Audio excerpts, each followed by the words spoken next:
Assalamualaikum warahmatullahi wabarakatuh. Apa kabar pemirsa Pal TV? Salam sehat untuk kita semuanya. Kali ini kita kembali lagi di program Jaksa Menyapa. Dan kami berdua masih berada di kantor Kejaksaan Negeri 4 Lawang bersama saya Rian Gumai. Dan saya Malzafira. Pemirsa, kita pastinya tidak hanya berdua. Ya, kemarin kita sudah berbincang ya mengenai personality dan juga bidang-bidang terkait di Kejaksaan 4 Lawang sendiri pada Bapak Kajarinya, Rian. Dan sekarang kita sudah langsung juga ini berhadapan dengan dua Bapak Kasih, yaitu Bapak Kasih Intelijen, Bapak Niku Senda SH, dan Bapak Kasih Tindak Pidana Khusus, Bapak Iwan Setiadi SH. Assalamualaikum Bapak. Waalaikumsalam. Apa kabar Bapak-Bapak semuanya? Alhamdulillah sehat. Sehat, alhamdulillah ya Rian. Luar biasa ya. Sehat dan saling berkaitan begitu ya. Iya, betul. Sesuai dengan tema kita yaitu sinergitas bidang intelijen dan pidana khusus di Kejari 4 Lawang. Dan pastinya kita langsung saja bertanya ini kepada Pak Niku terlebih dahulu. Pak, ini apa sih Pak tugas, fungsi, dan juga wewenang Bapak Niku sebagai Kasih Intel sendiri? Tugas, fungsi, dan wewenang kami itu di dalam tugas pokoknya itu adalah melakukan penyelidikan, pengamanan, dan penggalangan. Itu di dalam hal ini kita lebih ke arah tindakan preventif, dalam hal ini pencegahan. Gitu. Baik, seperti itu. Pencegahan ya? Litpamgal seperti itu ya Pak? Litpamgal. Kalau dari Intel sendiri Pak, cara kerjanya seperti apa Pak? Cara kerjanya ada dua cara, itu yang pertama surveillance, jadi kita tidak secara langsung, dalam hal ini tertutup. Yang kedua terbuka, gitu. Seperti itu. Intelijen ini apa kalau biasanya? Ya, Justisial, ya. intelijen penegakan hukum. Baik, seperti itu. Mata dan telinga pimpinan. Itu informasi yang saya dapat. Gitu. Penjelasannya seperti apa itu Pak? Intinya dalam hal misalnya ada suatu kebijakan dalam hal penegakan hukum di suatu daerah, misalnya kita melakukan analisa gitu dalam hal tindakan yang akan terjadi dan pencegahan sehingga deteksi dini terhadap ancaman, gangguan, hambatan, dan tindakan yang lainnya bisa kita atasi. Baik. Gitu. Itu dia deteksi dini. Iya. Pastinya di Pak Niku ini kan tidak berjalan sendiri ya Pak. Ada juga pasti tim-tim yang Bapak bawahi. Nah, bisa dijelaskan Pak struktur organisasi di bidang intelijen sendiri? Struktur organisasi di bidang intelijen ini khusus di Kejaksaan Negeri 4 Lawang, yaitu dari Kasubsi, Kasubsi Egmont, Kasubsi Sospol, dan Kasubsi Sosbud kalau nggak salah. Baik, itu cara kerjanya seperti apa Pak? Bagaimana itu? Jadi intinya balik lagi ke misalnya Kasubsi Egmont itu melakukan penyelidikan, Kasubsi Sospol melaksanakan pengamanan dan penggalangan gitu Pak. Dan itu lagi membentuk tim intelijen yang solid pastinya ya Pak ya, dan dapat menjadi untuk sebagai mata dan telinga pimpinan. Kita mau ke Pak Iwan dulu. Selaku Kasih Pitsus ini. Mau tahu juga nih Pak, mungkin masyarakat juga kita pengen tahu seperti apa sih tugas dan fungsi dari Kasih Pitsus sendiri. Oke, kalau tugas Kasih Pitsus Kejaksaan Negeri 4 Lawang yang sebagaimana dipertegas di Undang-Undang Kejaksaan yang terbaru, Undang-Undang 16 yang tahun 2024 yang telah dirubah Undang-Undang nomor 11 tahun 2021 di pasal 30 bahwa kejaksaan itu penyidik. Jadi dipertegas. Nah, sebagaimana tugas fungsinya di bidang Pitsus melakukan penyelidikan, penyidikan, penuntutan, dan eksekusi terkait dengan tindak pidana korupsi. Juga menerima pelimpahan dari mitra kerja kita dari kepolisian. Kemudian juga kita juga bisa menerima hasil temuan dari BPK ataupun BPKP. Secara rincinya seperti itu. Berarti cara kerjanya tadi ada dua hal begitu ya, bisa mendapat pelimpahan dari teman-teman kepolisian dan ada temuan sendiri. Temuan sendiri di lapangan juga bisa. Nah, seperti apa nih maksudnya temuannya? Nah, jadi kalau pelimpahan dari kepolisian, dia melakukan penyelidikan dari kepolisian. Nah, penuntutan itu kejaksaan. Di bidang tipikor dilimpahkan ke kejaksaan di Pitsus khususnya kalau dia tindak pidana korupsi. Jadi kita lakukan ini untuk kita teliti sejauh mana kelengkapan penyidikan dari kepolisian itu lengkap atau tidaknya kita limpahkan ke pengadilan. Jadi itu ada peran serta juga dari. Nah, cara kerjanya begitu Pak. Cara kerjanya ini kan lebih ke pidana khusus begitu. Salah satunya tipikor begitu Pak ya.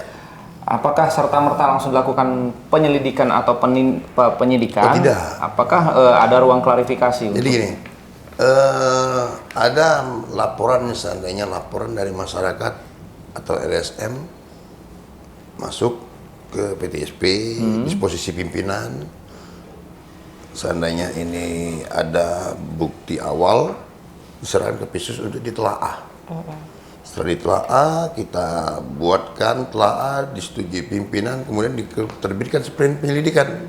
Nah di situ berdasarkan pasal 1 angka 5 KUHP, penyelidikan itu untuk mencari peristiwa pidana apakah laporan yang kita lakukan penyelidikan itu ada peristiwa pidananya, sehingga kita lakukan expose internal untuk ditingkatkan ke penyidikan. Jadi ada penyidikan dan penuntutan dan eksekusi. Baik, dari Pak Iwan juga sendiri pastikan tidak sendirian ya Pak ya? Betul, sebagai, kita ada tim. Ya, Makanya tim. ada telahan tadi, sprint penyelidikan, dan sprint itu ada tim. Benar. Bisa dijelaskan Pak, pemirsa di rumah, struktural yang ada di bidang Bapak sendiri seperti apa? Sekarang struktural di PISUS itu tidak banyak lagi, cuma ada satu kasubsi, yaitu kasubsi penuntutan. Kalau kemarin ada kasubsi penyelidikan dan penyidikan. Sekarang diperkecil lagi, jadi ada kasubsi penuntutan. Kalau ada yang ini boleh Pak Rian ngelamar ujinya. boleh. Kalau masih ada Pak? Kalau masih ada Pak. Boleh. Jadi tim Pak Iwan nanti dia Pak. Kalau di Pak Niko sendiri nih, untuk intelijen ini kan penegakan hukum juga bermain di situ ya. Tapi tadi disampaikan 4 lawang ini lebih ke pencegahan begitu. Seperti apa yang sudah dilakukan di bidang intelijen? Seperti di dalam hal ini, salah satu pencegahan yang dilakukan dari bidang intelijen yaitu penyuluhan hukum. Penyuluhan hukum yang saat ini kita adalah yang sedang kita laksanakan itu jaksa jaga desa. Di mana penyuluhan hukum itu berdasarkan ISJA nomor 5 tahun 2023, di mana kami di sini dapat melakukan penyuluhan hukum ke desa-desa. Dalam hal ini khususnya kami sediakan tempat di ruang restoratif justice bekerja sama dengan bidang pidana umum, sehingga perbedaannya dalam hal ini kita dapat langsung turun ke aparat desa di samping mengenal dan juga sharing berbagai ilmu dan juga berbagi penyuluhan hukum terutama ke aparat desa. Kalau beda dengan kejaksaan yang lain, kalau kami lebih ke fokus ke satu desa, satu aparat, satu penyuluhan. Beda dengan kalau di kejaksaan yang lain, kejaksaan negeri yang lain, di satu penyuluhan itu bisa 30. Berarti lebih ada yang general, kalau kita spesifik ada lebih spesifik desa-desa begitu ya. Ke desa-desa, tapi desanya yang datang ke ruang restoratif justice dalam hal ini, aparat desanya. Untuk di Patlawan sendiri ada berapa banyak desa Pak? 147 desa, terdiri dari 10 kecamatan. 10 kecamatan, 147 desa nanti yang akan digiring ya Pak ya ke rumah restoratif justice. Apakah kemungkinan akan dilakukan di sana terus-menerus atau nanti kita yang ke desa? Jadi kemungkinan saat ini sesuai dengan ISJA nomor 5 tahun 2023 itu lebih difokuskan ke rumah restoratif justice. Kenapa? Karena lebih memfungsikan supaya rumah restoratif justice itu lebih dekat ke masyarakat. Sehingga jaksa itu ada di hati masyarakat ya, khususnya desa, dan juga aparat desa khususnya dapat mengetahui tentang hukum, penyuluhan hukum yang akan kami lakukan. Iya, dekat sekali dengan masyarakat. Berarti masyarakat itu pandangannya sudah berubah, bukan hanya melakukan penuntutan saja ya Pak di pengadilan, tetapi juga melakukan upaya preventif yang dilakukan seperti dikasih intelijen. Jaksa humanis kepada rakyat begitu ya. Sampai dengan hari ini sudah berjalan. Sampai dengan hari ini sudah berjalan sudah berapa 14 desa. 14 desa ya. Kemungkinan ke depan ada 10 desa lagi yang kita akan laksanakan. Itu program nanti akan dilaksanakan. Tapi tetap Pak dalam materi yang sama atau seperti apa? Yang pertama mungkin pembukaan awal dalam materi yang sama Mbak. Tapi untuk ke depan tidak menutup kemungkinan kepada jaksa desa-desa yang sudah dilakukan penyuluhan hukum dapat bertanya kembali, dapat sharing kepada kita. Kita membuka diri di rumah restoratif justice untuk menerima penyuluhan hukum, dalam hal ini pertanyaan-pertanyaan yang dibutuhkan oleh para desa sehingga mereka dapat memahami aturan-aturan desa, pengelolaan keuangan desa itu apa. Berarti lebih spesifik untuk penggunaan anggaran dana desa seperti itu ya? Iya, lebih spesifik ke situ. Tapi tidak menutup kemungkinan ada hal-hal masyarakat yang berpotensi mengenai sengketa lahan, mengenai mereka dapat berkonsultasi juga tapi ya? Ya, jadi kami dalam hal ini, walau khusus di bagian hukum kami membuka diri untuk hukum apa aja gitu.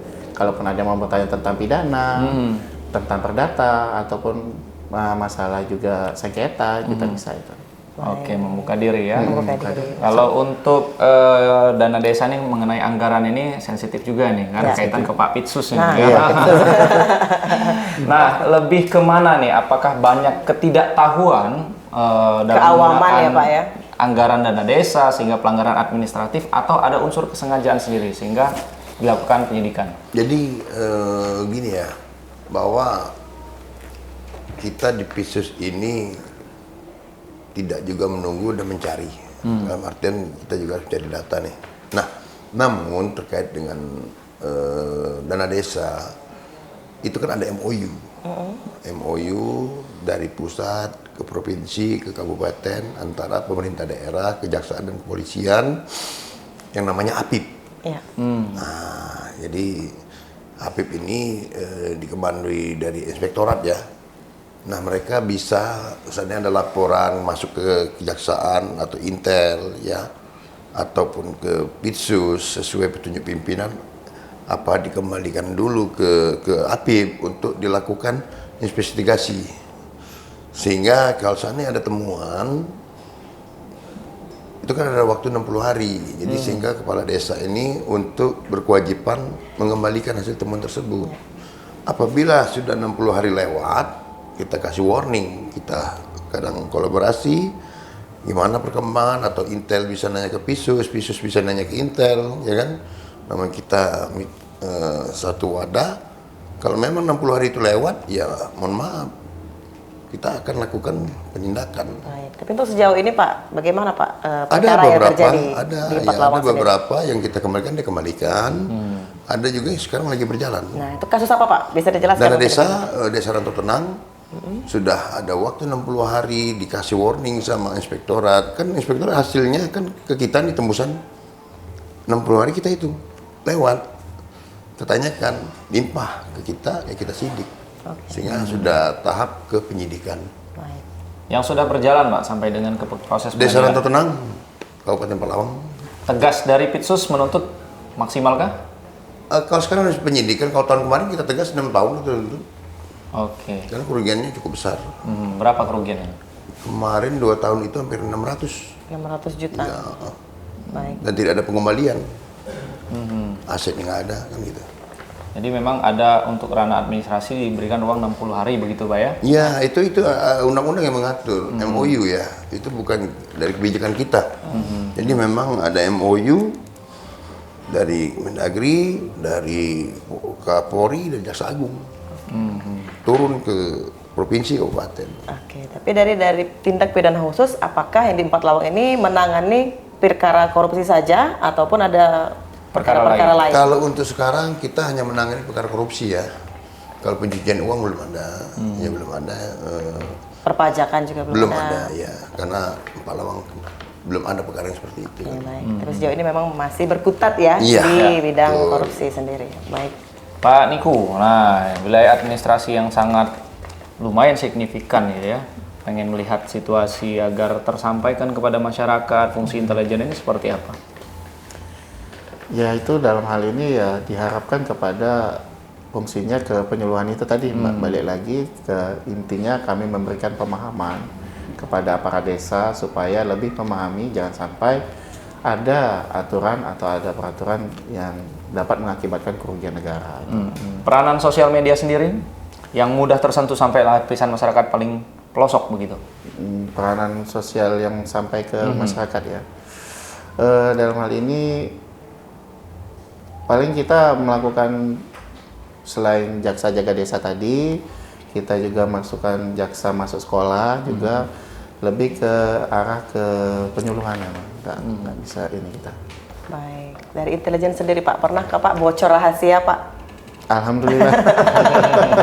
Karena Intel ini kan cepat Iya, senyap, ya kan? senyap, iya, di balik layar ya Pak kerjanya. Untuk saat ini masih kita jaga. Masih aman ya Pak ya? Baik. Baik. Kita doakan juga semoga kondusif dan juga terus aman ya Pak seperti itu.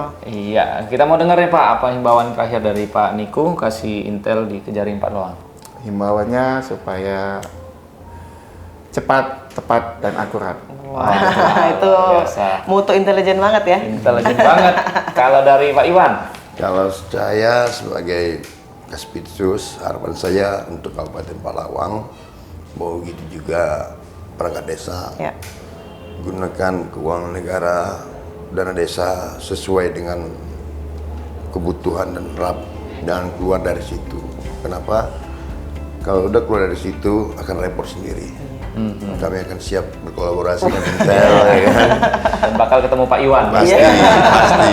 Ya, mungkin itu Baik, saja. iya. Terima kasih Pak Niku, Pak Iwan sudah memberikan informasi terkait bidangnya masing-masing. Dan pemirsa, kami akan kembali lagi dengan bidang yang berbeda. Pastinya jangan kemana-mana, tetap bersama kami di Jaksa Menyapa.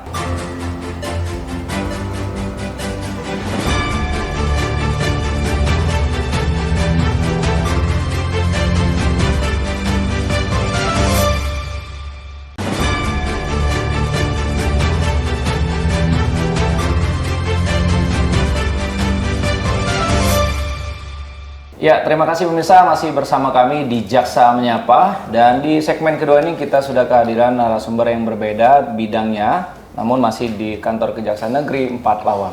Dan kita langsung perkenalan saja pemirsa, ini ada Bapak Alfian Jauhari Hanif SH selaku Kasih Tindak Pidana Umum. Assalamualaikum Pak Alfian.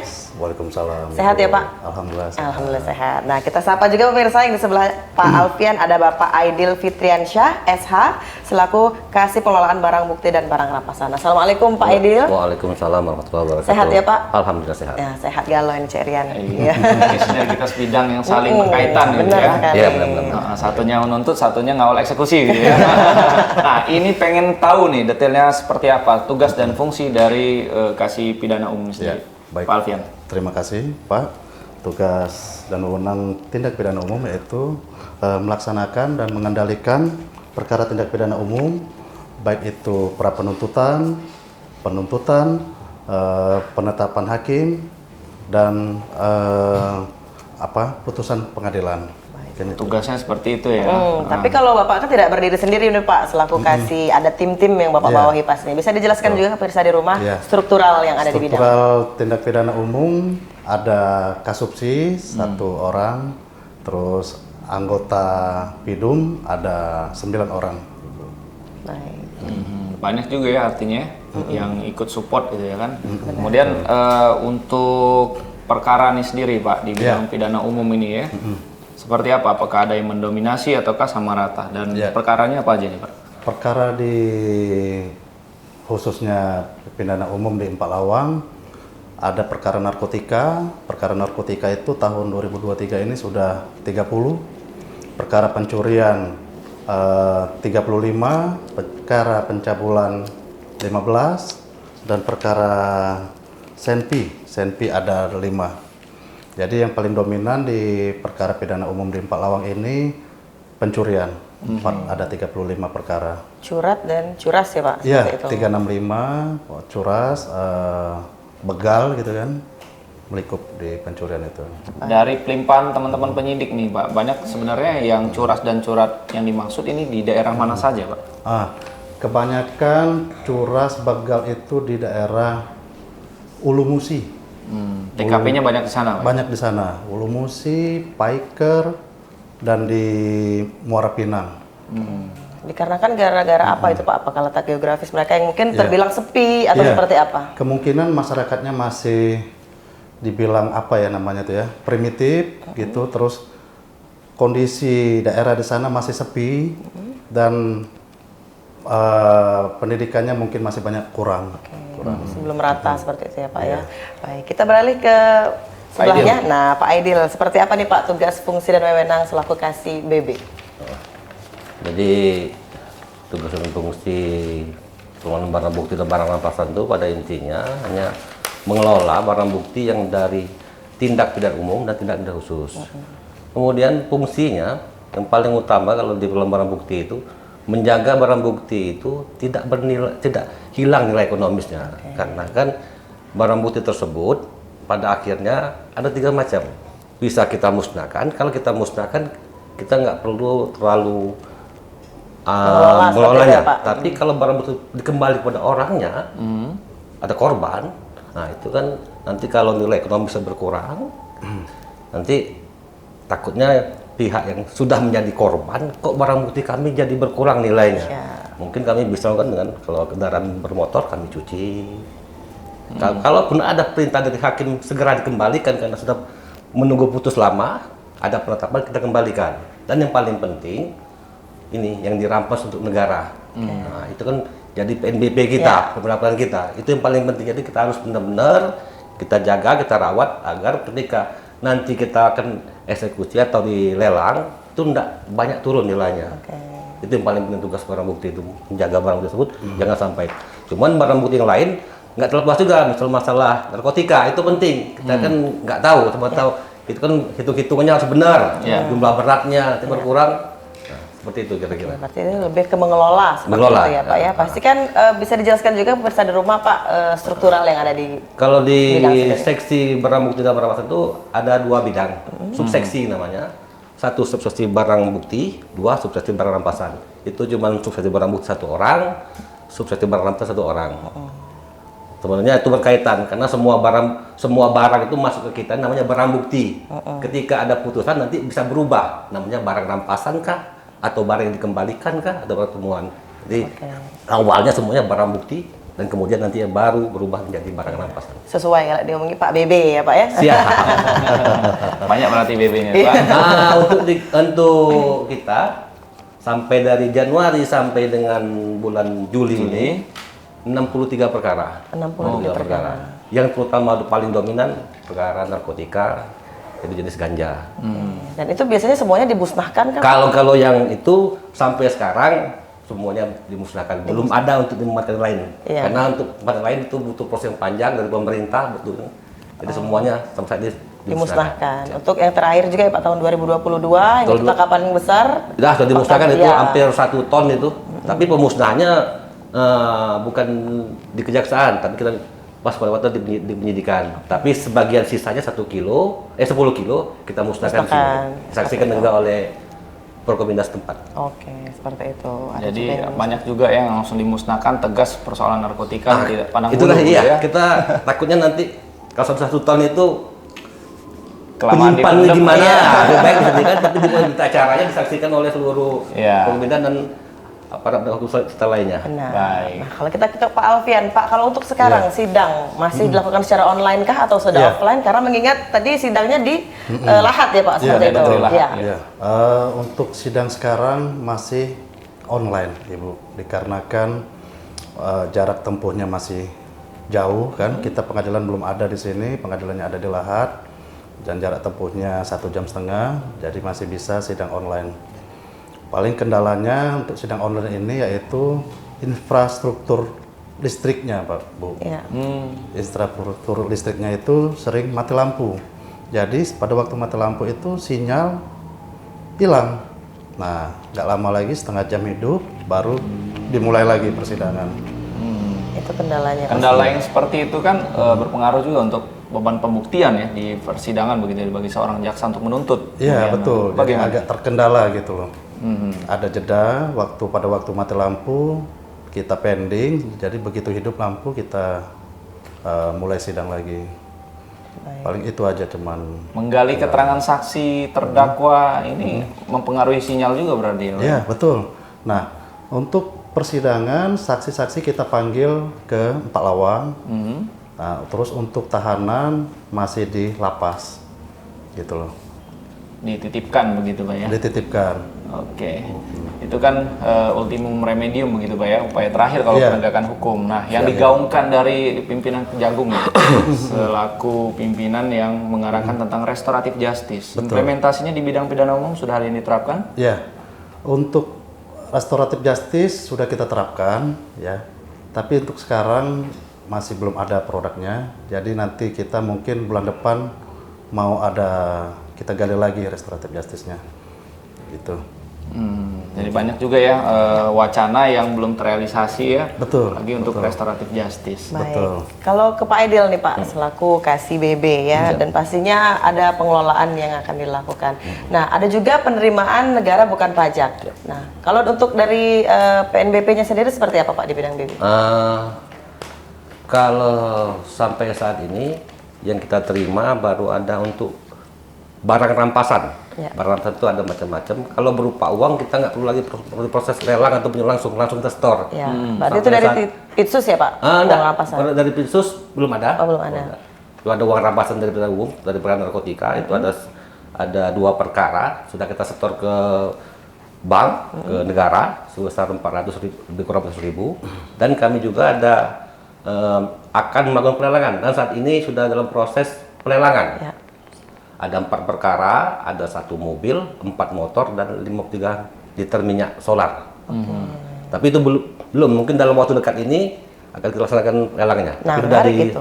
Proses sudah. Ada berapa liter solar tadi Pak? 53 liter. Nah, itu kenapa Pak?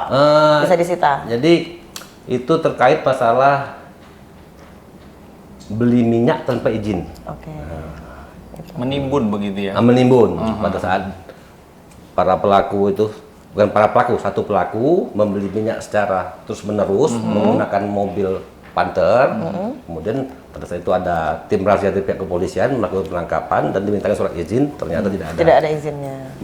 53 liter solar. Dan juga pastinya jadi sebelum melakukan pelelangan ada juga pengelolaan yang dilakukan. Nah, pengelolaan itu selain mencuci motor, apalagi Pak yang dilakukan pengelolaannya? Kalau kita di Empat Lawang ini belum ada barang buktinya yang berada di luar wilayah hukum Empat Lawang. Jadi sini. Jadi untuk pengelolaannya ya paling kalau untuk selain dicuci nih, kita kalau kendaraan bermotor kita hidupkan, kita masukkan. Karena itu pengaruh ketika pihak penilai dari KNL itu cek mobilnya, kalau nggak hidup kondisi, itu bisa turun nilainya, masuk bisa turun. Dan juga pengawasan yang paling penting. Kadang-kadang kan banyak mungkin yang lalai atau nggak terlihat atau kan kondisi pada malam, mungkin takutnya ada yang ngambil. Pengawasan itu penting juga gitu ya.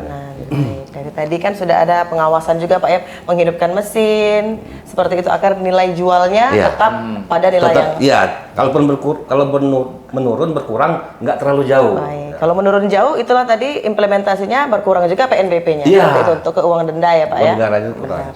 Negaranya. Kalau untuk ininya nih Pak, proses lelangan sendiri ini bisa diikut sertakan oleh publik ramai. Kalau proses untuk PNBP itu ada 2 macam. 1 penjualan langsung, 2 untuk lelang.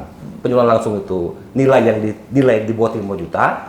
Kalau lelang di atas 30 juta. Tapi kami selalu karena lelang itu umum bisa lihat. Pertama, karena kita umumkan melalui koran. Kalau kita melalui Palpos dan seluruh masyarakat, bukan di Sumsel aja, seluruh masyarakat di Indonesia ini bisa melihat. Dan kami pernah ada yang beli dari Makassar. Satu mobil dari Makassar yang beli. Dan selama di sini belum ada yang Pak Lawang yang beli. Yang beli di luar terus luar. Pak. Yang paling banyak Bengkulu mengambil kita. Nanti informasi akan sangat cepat menyebar ya seperti seluruh Indonesia. Iya. Pernah paling jauh dari Makassar. Dari Makassar pernah ambil mobil Avanza. Oke. Baik. Kalau untuk persoalan mengenai perlindungan anak begitu kan. Nah, bagaimana Pak dari pidana umum sendiri melihat apakah memang signifikan jumlah kasusnya dan sudah seperti apa sih sebenarnya korbannya rata-rata nih? Ya, terima kasih. Untuk perlindungan anak, contohnya kasus pencabulan di sini sudah sangat banyak juga ya, sangat prihatin juga. Dan itu kebanyakan korbannya anak-anak. Jadi tersangkanya dewasa, korbannya anak-anak itu sudah banyak dominan di sini. Hampir 25 perkara dari bulan Januari sampai Juli ini. Nah Pak, kalau dari sisi perlindungan anaknya sendiri seperti apa Pak? Sisi perlindungan anaknya itu banyak juga. Jadi misal tersangkanya anak-anak gitu Bu ya. Ada juga hukumannya itu berupa tidak di penjara sih Bu. Kadang ada juga yang seperti pelatihan sosial namanya. Pelatihan sosial itu di 3 bulan di LPKA Rutan Pak Jo, dan juga ada juga rehab jalan seperti kasus narkotika gitu ya, anak-anak rehab jalan di rehab di BNN itu selama 3 bulan. Baik, itu dia dari sisi perlindungan anaknya. Nah Pak, kita sudah di penghujung segmen ini. Kita minta masing-masing dari bidang menyampaikan closing statement ataupun himbauan kepada masyarakat. Silakan Pak terkait bidangnya. Saya selaku Kasipidum menghimbau masyarakat agar waspada terhadap lingkungan sekitar, dan jauhi kriminalitas, contohnya jauhi narkotika dan jauhi tindak pidana umum lainnya. Terima kasih itu aja. Terima kasih. Itu dari Pak Alfian selaku Kasipidum ya. Kalau dari Pak Aidil sendiri, Pak, silakan. Terima kasih. Saya Aidil Fitriansa selaku Kepala Seksi Barang Bukti dan Barang Rampasan Kabupaten Palawang menghimbau kepada masyarakat Palawang, kalau ada barang bukti masyarakat yang ada di Kejari Palawang, silakan datang ke Kejari Palawang, silakan ambil tanpa dipungut biaya. Dan apabila belum ada waktu ke kantor kami, silakan hubungi kami dan kami akan antar ke tempat Anda. Terima kasih. Luar biasa ya. Jemput bola. Jemput begitu bola, itu dia Bola. fasilitas benar yang dilakukan oleh Kejari Palawang sendiri. Kita ucapkan terima kasih Ya, Ian. untuk Pak Aidil dan juga Pak Alfian ya, Kasipidum dan Kasih Barang Bukti dan Rampasan yang sudah memberikan kesempatan edukasi kepada masyarakat juga, semoga bermanfaat. Ya. Baik pemirsa, kami akan kembali lagi dengan dua bidang yang berbeda. Ya. Tapi sudah yang satu ini tetap bersama kami di Jaksa Menyapa. Terima kasih.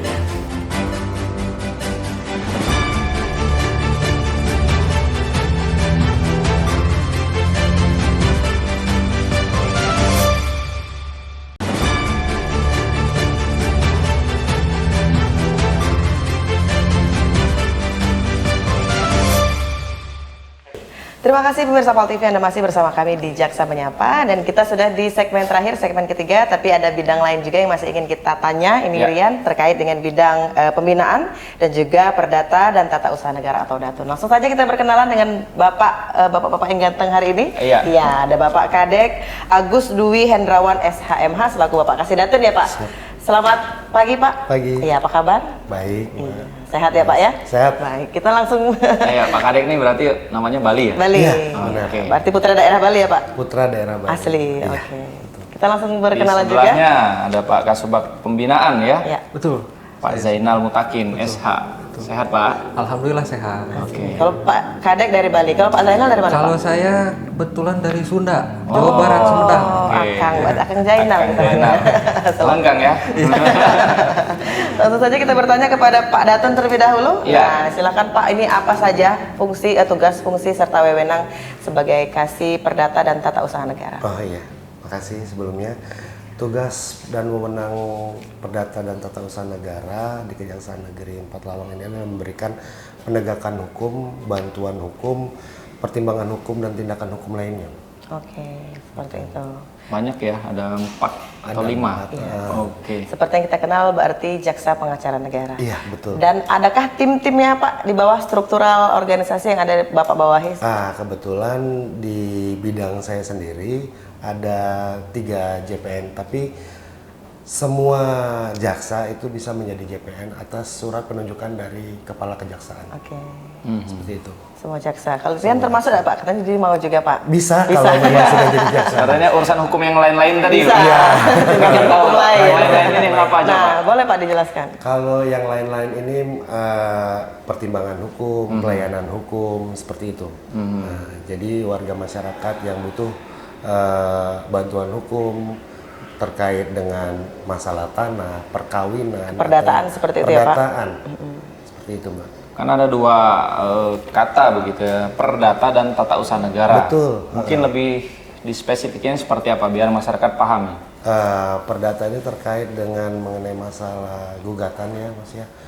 Gugatan misalnya litigasi dan non litigasi. Litigasi itu melalui pengadilan, kita mengajukan ke pengadilan terkait perkara perdata. Contohnya ada aset negara yang digugat oleh perorangan, lembaga atau instansi lain gitu. Kita sebagai dengan ditunjuk oleh surat oleh Kepala Kejaksaan Tinggi Negeri berlaku, kita sebagai jaksa pengacara untuk membela Klien tersebut. Oke. Seperti itu. Nah, yang non litigasi itu di luar dari pengadilan, contohnya seperti memberikan bantuan kepada BPJS Kesehatan, tenaga kerjaan, seperti itu. Kalau tata usaha negara sendiri? Tata usaha negara sendiri kita melakukan bantuan hukum Bantuan hukumnya itu terkait mungkin Pemda meminta bantuan tentang undang-undang Perda yang baru, kita memberikan pendapat seperti itu. Pendapat hukum. Oke. Proaktif jadi untuk pemerintah lebih spesifik ya. Baik, itu sekilas tentang Datun ya, Ya. Rian. Kita ke bidang pembinaan ini Pak, sebagai kasih ataupun kasubag pembinaan. Kebetulan Apa saja Pak? Kepala Sub Bagian Pembinaan. Nah, kasubag ya Pak. Iya, itu. kasubag. Apa saja Pak tusinya? Jadi di Peraturan Kejaksaan Nomor 1 2021 itu sebenarnya udah beberapa kali dirubah ini. Dari 2017 tentang tata laksana tentang kejaksaan organisasi itu sendiri. Jadi di situ lebih spesifiknya ke pengelolaan tentang keuangan, perlengkapan barang milik negara, kemudian ke tata laksanaan dari kepegawaian, terutama untuk masalah mental, spiritual, integritas mungkin. Itulah yang dibawahi di bidang saya. Baik, dari struktur organisasinya seperti apa Pak? Struktur organisasinya itu Ada berapa pegawai yang dibawahi? kebetulan dari Kejaksaan di 4 Lawang ini semuanya 35. Termasuk dengan Kepala Kejaksaan Pak Negeri. Kajari. Di antara 35 itu 15 jaksa. Jadi ada jaksa, ada tata usaha. Ya, 20 tata Iya, usahanya. betul. Untuk jaksa ini sekitar 15 orang, termasuk Pak Kajari, kemudian tata usahanya 20, seperti itu. Lebih ke internal artinya yang diurus Lebih ini, ke Pak, ya? internal, betul. Pengolahan keuangan, anggaran, kepegawaian, barang milik negara, perlengkapan, semuanya kita kelola di bagian Kepala Sub Bagian Pembinaan. Oke, untuk ke kepegawaian dulu saya masuk ke sana nih Pak. Iya, boleh. Jaksa yang bandel, jaksa yang mendapat reward, atas prestasinya ini tegas dari pembinaan seperti apa? Jadi dalam membina kepegawaian salah satunya yaitu saya selaku Kepala Sub Bagian Pembinaan itu kepanjangan tangan dari pengawasan. Pengawasan yang diberikan itu kita melakukan sementara dari kesalahan itu sendiri kita laporkan secara berjenjang mungkin ya kepada pimpinan. Kemudian ada juga buku biru. Buku biru itu diisi dari setiap kepala seksi. Jadi itu di situ catatan baik buruknya setiap pegawai kita dapat mencantumkan, misalkan kinerja 1 bulan ini seperti apa. Nah itu dievaluasi nanti di 3 bulan sekali. Nah kita lakukan waska tersebut, nanti setelah 6 bulan sekalipun kita ada laporan bentuknya seperti apa. Ini kira-kira untuk capaian kinerja yang bersangkutan ini, karena mempengaruhi di akhir tahun ada SKP kalau tidak salah. Nah itu terpenuhi atau tidaknya dapat mempengaruhi dari perilaku pegawai tersebut. Gitu. Seperti itu. Kalau ada yang melaporkan ya terhadap kinerja jaksa atau dari masyarakat, perilaku jaksa masuk ke BIN ini, merespon balik terhadap pengaduan masyarakat seperti apa? Betul. Jadi sementara untuk pengaduan oknum ya, dalam arti untuk di luaran seperti apa jaksa nakal atau pegawai tata usaha yang nakal mungkin bisa melaporkan langsung melalui bidang intelijen ataupun secara bersurat kepada kami. Ataupun di kalau website sekarang masih maintenance mungkin ya. Ada Instagram juga ada. Sosial media. Ya, sosial media. Kemudian ada juga dibuka ini ya apa? Telepon langsung interaktif seperti itu ada juga. Mungkin intinya di sini kalau masyarakat taunya kantor kejaksaan boleh datang langsung silahkan juga. Gitu kan. Dibuka juga ya Pak. Betul seperti itu. Baik, tapi kalau untuk agenda rutin Pak yang dilakukan dari internal sendiri dari Kejari 4 Lawang seperti apa? Untuk agenda rutin dari kepegawaian ya seperti biasa yang rutin itu apel seperti itu ya Pak. Betul. Senam. Jadi senam 1 bulan sekali, untuk kegiatan bimbingan rohani kita juga 1 bulan sekali, karena untuk membentuk apalah mental dan spiritual dari pegawai itu sendiri gitu kan.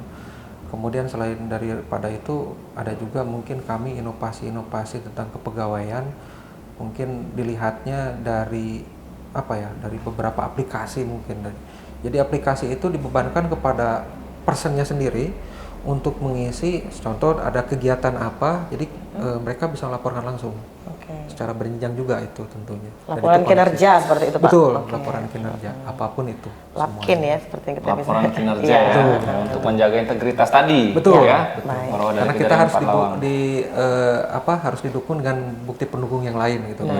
Misalkan si A telah melaksanakan kegiatan ini, tapi bukti dukungnya tidak serta-merta hanya foto doang, tapi kita ada aplikasi tersendiri. Nah, disitulah mungkin bisa dilihat, oh benar ternyata Indikatornya sudah melaksanakan kegiatan tersebut.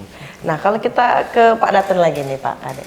Biasanya perkara perdata apa yang sering diadukan masyarakat Pak? Kalau di lingkungan Empat Lawang sendiri, mungkin terkait mengenai masalah hutang piutang, tanah, lebih banyak ke perkara perceraian. Hanya itu mungkin. Biasanya yang lebih banyak dominan, lebih mendominan di daerah Empat Lawang sendiri. Ini yang menarik tuh ya, Ya, mengurusi perkara perceraian juga. betul, Jaksanya betul, bersidang betul. pakai toga menuntut. Ya, Ini bagaimana benar. edukasinya? Jadi kalau tugas pokok fungsi di bidang perdata itu dapat juga Mas, salah satunya membatalkan perkawinan, salah satunya. Jadi apabila memang si personnya sendiri memang tidak mempunyai izin dari istri atau suaminya yang sah, tahu melakukan pernikahan lagi seperti itu. Pernikahan lagi. Nah, dengan adanya laporan itu kita dapat membatalkannya. Nah, kita dapat menggugatnya, Mas. Seperti itu. Maksudnya membatalkan apakah setara dengan putusan pengadilan? Iya, betul. Oke, jadi tanpa harus melalui proses pengadilan ya? Tidak, kita ajukan dulu pengadilan, dan pengadilan nanti keluar surat putusan, baru kita membatalkan gitu ya. Seperti itu. Landasannya surat kuasa khusus ya? Ya, SKK seperti itu. Karena memang di Datun sendiri selain MOU, Miss of Understanding, kita untuk bertindak, istilahnya MOU itu hanya pemberitahuannya bahwa kita sedang bekerja sama. Lebih dari situ, kita dilengkapi dengan SKK, surat kuasa khusus. Jadi jaksa pengacara negara itu tidak bisa bertindak tanpa adanya SKK tersebut. Baik, ngomong masalah MOU, Datun ini kan juga menjadi primadona ya Pak, primadona dari kejaksaan. Nah, bagaimana Pak dari sisi Datun sendiri menyelamati uang negara dan juga pemulihan uang negara sendiri di bidang PNBP ya Pak pastinya terkait PNBP. Iya, betul. Nah, kalau untuk mengenai masalah PNBP atau penyelamatan uang negara sendiri di Empat Lawang, khususnya di Empat Lawang sendiri, ini sampai dengan sekarang bulan 7 tahun ini belum ada Mbak, tapi sedang kami upayakan terkait dengan masalah karena Empat Lawang sendiri pecahan dari lahat masih terkait surat menyurat di administrasi Pemdanya sendiri. Sedangkan kita sudah menanyakannya ke Pemda, tetapi dari pihak Pemdanya sendiri masih kisruh mengenai masalah surat-surat yang ada administrasi terkait ada yang hilang atau apa. Jadi kita sudah menanyakan, mungkin ada yang tercecer atau hilang, seperti itu. Baru kemudian disortir, diserahkan ke kami akan menanyakannya kembali, seperti itu. Selain dari instansi sendiri, apakah juga menerima untuk dikuasakan dari perorangan?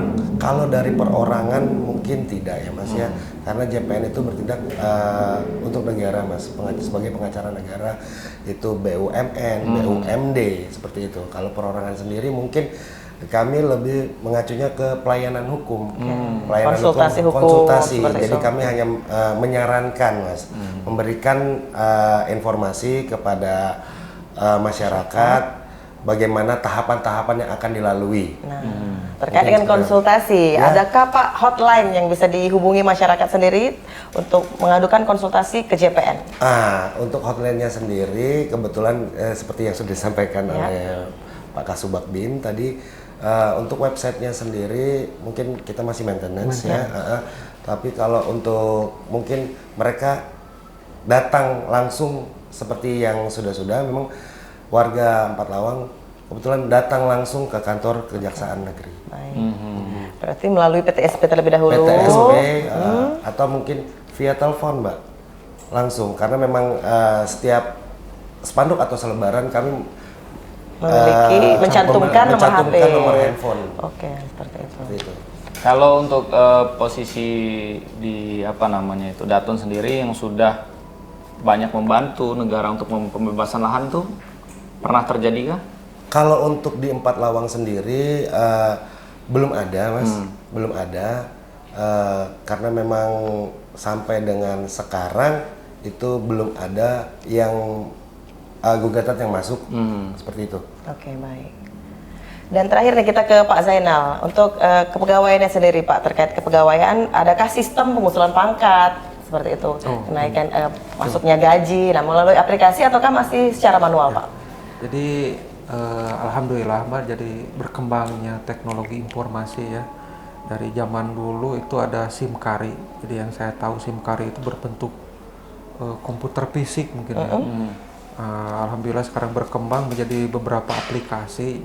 Kalau untuk pengusulan pangkat ada beberapa aplikasi, yaitu MySimKari, kemudian ada juga ke Saktinya juga untuk kenaikan gaji berkala, kita integritas di situ dengan KPPN. Kemudian ada juga dari personal sendiri, yaitu ini ya, Kejaksaan Mobile. Jadi di Kejaksaan Mobile itu lebih komplit lagi, Mbak. Di situ dosir kita dari CPNS sampai dari dengan terakhir kita jabatan seperti apa. Jadi sudah tidak diperlukan lagi dosir-dosir fisik mungkin untuk keberkasan seperti itu bisa dilihat, diupload juga seperti apa ya, lebih meminimalisir kertas mungkin Mbak, seperti itu. Sudah terintegrasi melalui online semua sekarang. Apapun kita mau lihat atau seperti apa kan kita tinggal buka handphone aja kan sekarang kan gampang.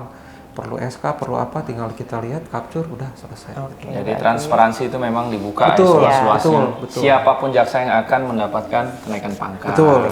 Dan itu secara otomatis ada remindernya. Remindernya jadi dalam arti kita nih udah 3 tahun lebih nih harusnya mengajukan pangkat. Itu remindingnya dari aplikasi itu ada muncul. Ke yang bersangkutan juga, ke bagian pembinaan juga, dan ke KAUR kepegawaiannya juga. Kalau untuk ini keluar nih, ya kan, untuk merekrutmen para adik-adik calon jaksa, ini kan informasinya juga dari Kasubag BIN juga mungkin ya, untuk penerimaan ini seperti apa nih? Jadi kami lembaga pusat mungkin internal pusat, jadi dapat dilihat saja mungkin di website Kejaksaan Agung Republik Indonesia biasanya sudah ada pengumuman di situ. Walaupun kami informasi di sini sediakan informasi atau selebaran mungkin nanti ke depannya. Ya sementara yang bisa dilakukan di website lebih ini ya, lebih update ya Pak informasinya. Baik. Website Kejaksaan. Nah Pak, terakhir ya, kita masuk di segmen kesimpulan ya. Dari masing-masing bidang ini kita mau bertanya dari Pak Kadek dulu nih, selaku Kasidatun, seperti apa pada masyarakat Empat Lawang? Kalau harapannya sendiri dari saya sebagai Kepala Seksi Perdata dan Tata Usaha Negara adalah Datun bisa diberikan secara optimal. Mungkin segala hal yang terkait dengan perkara atau apapun itu Datun bisa diberikan secara optimal. Kalau imbauannya adalah karena moto Datun itu mencegah ya Mas ya. Jadi jangan takut untuk masyarakat berkonsultasi. Silahkan datang, kami buka pintu selebar-lebarnya. Datun siap memberikan pelayanan secara optimal. Dan gratis ya Pak? Gratis. Nah, betul, itu gratis, dia. No fee pemirsa, jadi jangan khawatir, tidak ada dipungut biaya sepeser pun seperti itu. Baik. Kalau ke Pak Bin sendiri, silakan Pak. Kalau saya sebagai Kasubag BIN, yaitu dengan adanya teknologi perubahan mungkin bisa lebih menyingkat dalam arti tidak membutuhkan dokumen-dokumen fisik mungkin. Kemudian himbauan kepada pihak luar atau warga yang lain, kalau misalkan ada oknum ataupun jaksa atau pegawai yang melakukan perbuatan tercela, jangan sungkan-sungkan untuk melaporkan, baik datang langsung ataupun nanti ada email juga mungkin, email ke jari kami. Jangan sungkan-sungkan untuk melaporkan karena bentuk perbuatan apapun. Kalau perbuatan tercela kan tentunya mencoreng nama baik institusi intinya. Gitu. Jadi jangan sungkan-sungkan, jangan tertutup. Kami terbuka lebar untuk segala perbuatan tercela dari para pegawai kami. Baik, langsung tegas seperti itu ya Pak. Betul. Ya? Oke. Terima kasih Pak Zainal Mutakin yang selaku Kasubag Pembinaan di Kejari Empat Lawang, dan juga Pak Kadek ya selaku Kasidatun. Ini banyak memberikan edukasi kepada kita semua ya, termasuk pemirsa PAL TV yang sedang menonton program Jaksa Menyapa. Kami ucapkan terima kasih dan saksikan terus hanya di PAL TV, memang punya kita. Akhir kata saya Rian Gumai. Dan saya Mbak Zafira pamit undur diri. Wassalamualaikum warahmatullahi wabarakatuh. Sampai jumpa.